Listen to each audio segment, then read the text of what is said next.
Buddha sat quietly under a tree in a peaceful forest. The morning was fresh and birds chirped softly in the background. Around him, his disciples were either meditating or sitting silently, enjoying the calm atmosphere. Suddenly, the quiet was broken by the sound of hurried footsteps. A Brahmin priest appeared, his face showing clear signs of anger. He walked directly towards Buddha, disrupting the peaceful scene. The disciples looked up, surprised by this sudden intrusion. They watched, curious and a bit anxious about this unexpected visitor. The Brahmin priest stood in front of Buddha, breathing heavily. Despite his agitated state, Buddha remained calm, his eyes still closed in meditation. "Why are you sitting so peacefully when there's so much wrong in the world?" the Brahmin priest burst out, unable to contain his frustration. Buddha opened his eyes and looked at the priest. His face was calm and his voice steady. "Peace starts within," he replied softly. The disciples listened intently, sensing that this was more than just an interruption. It was a moment of teaching. The Brahmin priest, taken aback by Buddha's calm response, paused for a moment, collecting his thoughts. The contrast between his agitation and Buddha's tranquility was stark, setting the stage for a deeper conversation to unfold. "Why do you sit here doing nothing?" the Brahmin challenged, his voice tinged with accusation. "There's so much suffering, and you just sit in silence." Buddha looked at the priest, his expression unchanged. "Is anger the solution to suffering?" he asked in a calm, even tone. The disciples watched, silently absorbing every word. This exchange was unlike any they had witnessed before. The Brahmin, thrown off by Buddha's question, replied, "But how can you be so detached? How can you find peace in a world full of pain?" Buddha nodded slowly, acknowledging the priest's distress. "Peace comes from understanding, not from the absence of chaos. It's like this forest," he gestured around. "It is peaceful, not because it silences the birds or stills the wind, but because it exists harmoniously with them." The Brahmin frowned, processing Buddha's words. He had come with the expectation of a heated debate, yet here he was, being drawn into a conversation that made him question his own understanding of peace and suffering. A disciple, unable to hold his curiosity, gently interjected, "Master, how do we find this understanding?" Buddha turned to his disciple and then back to the Brahmin. "By observing, by listening, and by being present, just as we are doing now." "Why do you not react when provoked?" the Brahmin asked, his tone softer than before. Buddha replied calmly, "Reacting in anger is like picking up a hot coal to throw at someone else. You are the one who gets burned first." The Brahmin considered this, his expression showing a mix of skepticism and curiosity. "But if someone insults you, do you just accept it?" Buddha shook his head gently. "Accepting is not the same as being affected.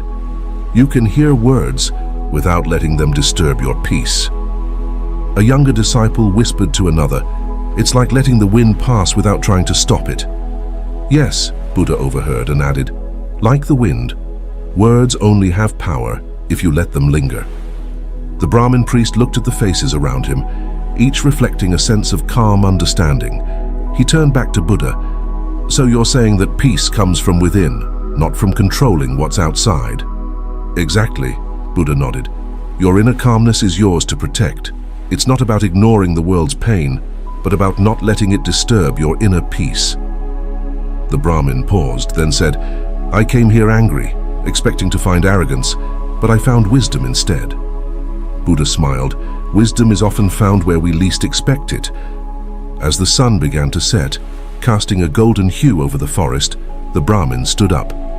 "Thank you for this lesson," he said, bowing slightly to Buddha. The disciples watched as the Brahmin walked away, a changed man.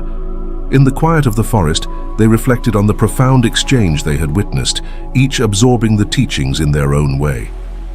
As the Brahmin priest disappeared into the forest, the disciples gathered closer around Buddha. The air was filled with a newfound sense of understanding and curiosity. Ananda, always keen on learning, broke the silence. "Master, how can we remain calm when faced with injustice or wrongdoing?" he asked, reflecting on the day's events. Buddha looked at the young disciple. "Ananda, it is not about ignoring injustice, but about responding to it without losing your own peace. It is in calmness that we find clarity to act wisely. Another disciple, an older monk who had observed many of Buddha's teachings, added, "It's like the river that flows around rocks. It doesn't stop or fight against them. It simply finds a way around." Yes, Buddha agreed. Like the river, our response should not be a reaction to the obstacle, but a mindful action that acknowledges and yet transcends it. Buddha continued, "When faced with anger or hatred, meet it with compassion and understanding. This is the true strength." As the night crept in, lanterns were lit around the group, casting a soft glow on their faces. The disciples reflected on Buddha's words, understanding that the lesson was not just about the Brahmin's transformation, but also about their own. The next morning, as the first rays of sunlight filtered through the trees, the disciples gathered for a morning discourse.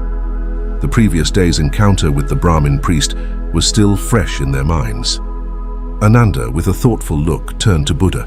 "Master, the Brahmin left in peace yesterday, but how can we ensure that our calmness doesn't turn into indifference towards others' suffering?" Buddha, understanding the depth of Ananda's query, replied, "True calmness is rooted in compassion. It's about being deeply connected to others' suffering, yet not letting it disturb your inner peace. This balance is the essence of true empathy." The group absorbed these words. They had seen this balance in action the previous day, when Buddha's calmness had transformed the Brahmin's anger into understanding. As they were talking, a figure appeared at the edge of the clearing. It was the Brahmin priest, but his demeanor had changed. Gone was the anger and frustration, replaced by a certain humility. Approaching the group, he spoke, "Buddha, your words have stayed with me. I spent the night reflecting, and I realized that my anger was a burden only to myself." The disciples listened, witnessing the transformation of a man who had come to them in fury just a day before. Buddha nodded. "Anger is like a flame. It burns the one who holds onto it. Letting go of it brings peace, not just to you, but also to those around you." The Brahmin, now calm and collected, asked, "What should I do with this new understanding?" "Share it," Buddha replied simply. "Help others find the same peace you have found. Our lessons are most valuable when they light the path for others." The disciples, inspired by this exchange, felt a renewed sense of purpose. They saw firsthand the power of transformation, not just in the Brahmin priest, but in themselves. The journey with Buddha had come full circle, as the disciples found themselves back at the very tree where their journey had begun. The early morning light filtered through the leaves, casting a serene glow on their familiar meeting spot. Ananda, along with the other disciples, gathered around Buddha, their hearts and minds filled with the lessons they had learned. They sat in a circle, a symbol of their unity and shared experience. Buddha spoke softly, yet his words carried a profound weight. "As we sit here, back where we started, remember that every end is a new beginning. The lessons we have learned are seeds that, when nurtured, will grow throughout our lives." Ananda, who had been deeply moved by the journey, shared his reflections. "Master, your teachings on inner peace have shown me that calmness is not the absence of conflict, but the ability to remain centered amidst it." Another disciple who had struggled with anger spoke up. "I've learned the strength of compassion. Meeting aggression with empathy can turn tides and open hearts." A third disciple, whose eyes shone with newfound understanding, added, "And I've realized the importance of being present. In mindfulness, we find clarity and joy in the simplest of moments." Buddha listened to each disciple, nodding in agreement. "These lessons are your companions now. Carry them into the world and let them guide your actions and words." As the meeting under the tree concluded, the disciples felt a renewed sense of purpose. They understood that although their physical journey with Buddha might have ended, their spiritual journey was just beginning.